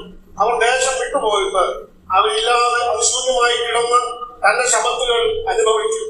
അവർ എന്റെ വിധികളെ ധിക്കരിക്കുകയും അവർക്ക് എന്റെ ചട്ടങ്ങളോട് വെറുപ്പ് തോന്നുകയും ചെയ്തതുകൊണ്ട് അവർ തങ്ങളുടെ അകൃത്യത്തിലുള്ള ശിക്ഷ അനുഭവിക്കും. അവരുടെ അകൃത്യത്തിലുള്ള ശിക്ഷ അവർ അനുഭവിക്കും. അടുത്ത വാക്യം. എങ്കിലും അവർ ശത്രുക്കളുടെ ദേശത്തിരിക്കുമ്പോൾ അവരെ നിർമൂലമാക്കുവാനും അവരോടുള്ള എന്റെ നിയമം രക്ഷിക്കുവാനും തക്കവണ്ണം ഞാൻ അവരെ ഉപേക്ഷിക്കയില്ല, അവരെ വെറുക്കുകയുമില്ല. ഞാൻ അവരുടെ ദൈവമായ യഹോവയാകും. അടുത്ത വാക്യം. ഞാൻ അവരുടെ ദൈവമായിരിക്കേണ്ടതിന് ജാതികൾ കാൽകെ ഇസ്രായേൽ ദേശത്തു നിന്ന് ഞാൻ കൊണ്ടുവന്ന അവരുടെ പൂർവന്മാരോട് ചെയ്ത നിയമം ഞാൻ അവർക്ക് വേണ്ടി ഓർക്കും. ഞാൻ യഹോവയാകും. യഹോവ സംസാരിക്കുക. എന്തായി പറയുന്നതിന്റെ അർത്ഥം? നിങ്ങൾ പാപം ചെയ്ത് ദൈവവഴിയിൽ നിന്ന് വിട്ടുപോയാൽ അന്യദേശത്ത് നിങ്ങളെ കൊണ്ടുവന്നാക്കും. ദേശം അതിന്റെ ശബത്ത് അനുഭവിക്കുവോളം നിങ്ങൾ അവിടെ ശിക്ഷയിലായിരിക്കും. എന്നാൽ നിങ്ങൾ ശത്രുക്കളുടെ ദേശത്തിരിക്കുമ്പോൾ, 44 വാക്യം, എന്റെ നിയമം ലംഘിക്കുവാൻ തക്കവണ്ണം ഞാൻ അവരെ ഉപേക്ഷിക്കയില്ല, അവരെ വെറുക്കയില്ല. ഞാൻ അവരുടെ ദൈവമായ യഹോവയാകുന്നു. പൂർവന്മാരോട് ചെയ്ത നിയമം ഞാൻ അവർക്ക് വേണ്ടി ഓർക്കും. ഈ പറയുന്നതിന്റെ അർത്ഥം അതിന്റെ 41 വാക്യത്തിലുണ്ട്. ഏറ്റുപറയുകയും അവരുടെ പരിച്ഛേദനയില്ലാത്ത ഹൃദയം അപ്പോൾ താഴുകയും അവർ തങ്ങളുടെ അകൃത്യത്തിലുള്ള ശിക്ഷ അനുഭവിക്കുകയും ചെയ്താൽ, ഞാൻ അവർക്ക് വിരോധമായി പ്രവർത്തിക്കുമ്പോൾ അവർ അവരുടെ പാപങ്ങൾ ഏറ്റുപറയുകയും ദൈവസന്നിധിയിൽ താഴുകയും ഞാൻ അവർക്ക് വിരോധമായി പ്രവർത്തിക്കുകയും ചെയ്യുമ്പോൾ, അവര് ശത്രുക്കളുടെ ദേശത്തിരിക്കുമ്പോൾ അവരനുഭവിച്ചാൽ, അവരെങ്കിലേക്ക് നോക്കി തിരിഞ്ഞാൽ, എന്നോട് നിലവിളിച്ചാൽ, ദൈവം പറയാണ്, ഞാൻ എന്റെ നിയമം ഓർക്കും. ഞാൻ അവരെ നശിപ്പിച്ചു കളയുകയില്ല. ഞാൻ അവരുടെ നിയമങ്ങൾ, ഞാൻ ചെയ്ത നിയമം ഓർത്ത് അവരോട് ദയ കാണിക്കും. 21 വാക്യം പറയുന്നത്, യഹോവേ, ഞങ്ങൾ മടങ്ങി വരേണ്ടതിന് ഞങ്ങളെ നിങ്ങളിലേക്ക് മടക്കി വരുത്തണമേ. ഞങ്ങൾക്ക് പണ്ടത്തെ പോലെ ഒരു നല്ല കാലം വരുത്തണമേ. പ്രാർത്ഥനയോടുകൂടെ വിലാപങ്ങൾ അവസാനിക്കുക. അപ്പോൾ 5-ാം അധ്യായം മുഴുവൻ തന്നെ പ്രാർത്ഥനയാണ്. എന്താ പ്രാർത്ഥന? ഞങ്ങളെ ഓർക്കണമേ, ഞങ്ങളെ സഹായിക്കണമേ, ഞങ്ങളെ യഥാസ്ഥാനപ്പെടുത്തണമേ. അതാണ് അവരുടെ പ്രാർത്ഥനയുടെ രത്ന ചുരുക്കം. നീ ഞങ്ങളെ മടക്കി വരുത്തുവാൻ പ്രാർത്ഥന. അതിന്റെ 21-ാം വാക്യത്തിൽ പറയുന്നത്, ഞങ്ങൾ മടങ്ങി വരേണ്ടതിൽ ഞങ്ങളെ നിങ്ങളിലേക്ക് മടക്കി വരുത്തണമേ. പ്രിയപ്പെട്ടവരെ, ദൈവം നമ്മെ മടക്കി വരുത്തുന്നില്ലെങ്കിൽ നമുക്ക് മടങ്ങി വരാനായിട്ട് പോലും സാധിക്കുകയും, മടങ്ങി വരണമെങ്കിലും ദൈവം കൃപ കാണിക്കും. യഥാസ്ഥാപനത്തിന്റെ കാര്യം അങ്ങനെ. ദൈവം കൃപ കാണിച്ചാലേ നമുക്ക് മടങ്ങി വരാൻ പോലും സാധിക്കുകയുള്ളൂ. ഞങ്ങൾ മടങ്ങി വരേണ്ടതിന് ഞങ്ങളെ നിങ്ങളിലേക്ക് മടക്കി വരുത്തണമേ. പണ്ടത്തെ പോലെ ഒരു നല്ല കാലം വരുത്തണമേ. അല്ല, നീ ഞങ്ങളെ അശേഷം തെറ്റിച്ചു കളഞ്ഞിരിക്കുവോ, ഞങ്ങളോട് നീ അതികഠിനമായി കോപിച്ചിരിക്കുന്നുവോ. ഞാൻ കഴിഞ്ഞൊരു ദിവസം ഈ ഒടുവിലത്തെ വാക്യങ്ങളെ കുറിച്ച് പറഞ്ഞിരുന്നു. യഹൂദന്മാര് വിലാപങ്ങളുടെ പുസ്തകം വായിക്കുമ്പോ 22-ാം വാക്യം വായിച്ച് അവസാനിപ്പിക്കുകയില്ല. 22-ാം വാക്യം വായിച്ചിട്ട് പിന്നെയും 21-ാം വാക്യം വായിക്കും. അപ്പോൾ അവര് വായിച്ച് അവസാനിപ്പിക്കുന്നത്, നീ അതികഠിനമായി കോപിച്ചിരിക്കുന്നുവോ എന്ന് ചോദിച്ചല്ല, യഹോവേ, ഞങ്ങൾ മടങ്ങി വരേണ്ടതിന് ഞങ്ങളെ നിങ്ങളിലേക്ക് മടക്കി വരുത്തണമേ, ഞങ്ങൾക്ക് പണ്ടത്തെ പോലെ ഒരു നല്ല കാലം വരുത്തണമേ എന്ന് പ്രാർത്ഥിച്ചുകൊണ്ടാണ് വിലാപങ്ങളുടെ പുസ്തകത്തിന്റെ പാരായണം യഹൂദന്മാർ അവസാനിപ്പിക്കുന്നത്. അപ്പോ 22-ാം വാക്യം വരെ വായിച്ചിട്ട് വീണ്ടും 21-ാം വാക്യം വായിക്കും. അപ്പൊ 21-ാം വാക്യമാണ് അവര് ഒടുവിൽ വായിക്കുന്നത്. ആ വാക്യം ഇതിനെ കുറിച്ച് പറയുന്നതാണ്, മടങ്ങി ഞങ്ങളെ മടക്കി വരുത്തണമേ എന്ന് പറയുന്നതാണ്. നമ്മള് ഈ പഠനത്തിൽ പല ആത്മീയമായ സത്യങ്ങൾ പഠിക്കുകയുണ്ടായി. അതിൽ ഏറ്റവും പ്രധാനപ്പെട്ട ചില സത്യങ്ങൾ, sin has consequences, പാപത്തിന് അനന്തരഫലമുണ്ട്. കണ്ട് ദൈവം ശിക്ഷിക്കുമ്പോൾ ആർക്കും സഹായിക്കാൻ കഴിയാത്ത അവസ്ഥയിൽ നാം ആകും. ആശ്വസിപ്പിക്കാൻ ആരും ഉണ്ടാകുകയില്ല. എന്നാൽ ഈ വിലാപങ്ങളുടെ ഒടുവിലത്തെ ഭാഗം നമ്മെ ഓർപ്പിക്കുന്നത്, എത്ര വലിയ തെറ്റിൽ നാം അകപ്പെട്ട് കഷ്ടതയിൽ ആയാലും അനുതാപത്തോടെ ദൈവത്തിലേക്ക് നോക്കി നിലവിളിച്ചാൽ ദൈവത്തിന്റെ നിയമം നമ്മോട് ചെയ്തിരിക്കുന്ന തന്റെ കവനൻ ദൈവം ഓർക്കുകയും നമ്മെ അവൻ മടക്കിക്കൊണ്ടുവരികയും ചെയ്യും.